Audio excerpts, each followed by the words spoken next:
C'est pourquoi ce berceau?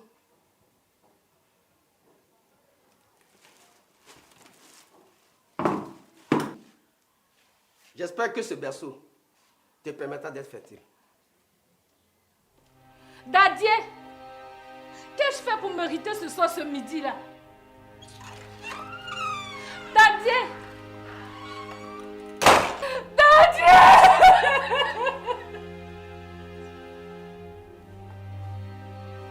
Les enfants, c'est Dieu qui les donne.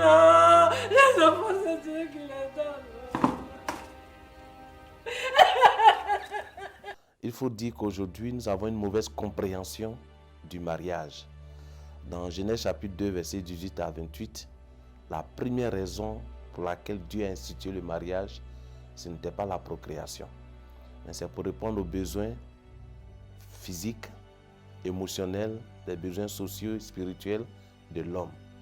Quand Adam a vu les animaux venir à lui pour qu'ils soient nommés, il n'a pas vu les animaux venir avec des enfants.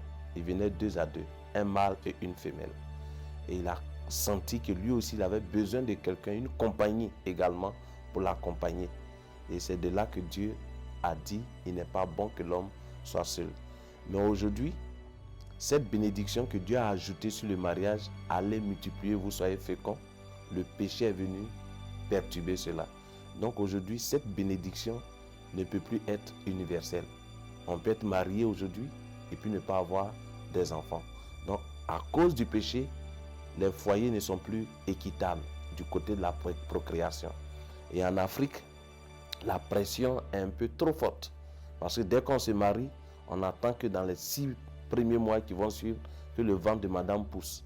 Quand ça ne pousse pas, toutes les questions surgissent de partout. Et en Afrique, l'homme n'est jamais stérile. C'est la femme qui est stérile. Or, le problème peut être chez l'homme. Donc, ce qu'on demande, c'est d'aller vers la médecine parce que la médecine a évolué aujourd'hui. De voir où se trouve le problème. Si c'est traitable, on traite.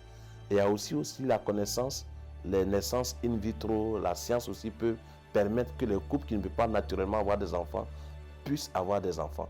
Mais pour qu'on soit heureux dans nos foyers, l'enfantement n'est pas la première raison pour le mariage, c'est l'amour. C'est l'amour qui nous permet d'être ensemble.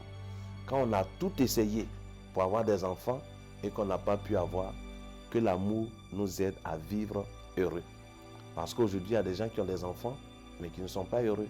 Il y a des gens qui n'en ont pas et qui sont heureux. Donc, ne prenons pas ce fardeau-là pour détruire les foyers que nous constituons. Mais laissons l'amour nous aider à aller de l'avant. Je voudrais ajouter qu'il faut souvent éviter d'écouter tout ce que les amis nous disent au sujet de l'enfantement. Qu'un couple sans enfant ne peut pas être heureux. Après la médecine, il y a aussi la prière. Spirituellement, nous pouvons prier Dieu parce que Dieu est le médecin par excellence. Si de façon miraculeuse, Dieu ne nous a pas visités, comme le dit Romains 8, verset 28, toutes choses concourent au bien de ceux qui aiment Dieu. Dieu sait pourquoi. Parce que dans Psaume 127, Dieu dit les enfants sont un don qui vient de lui. C'est Dieu qui donne. Donc acceptons de vivre heureux avec l'amour que nous avons l'un pour l'autre.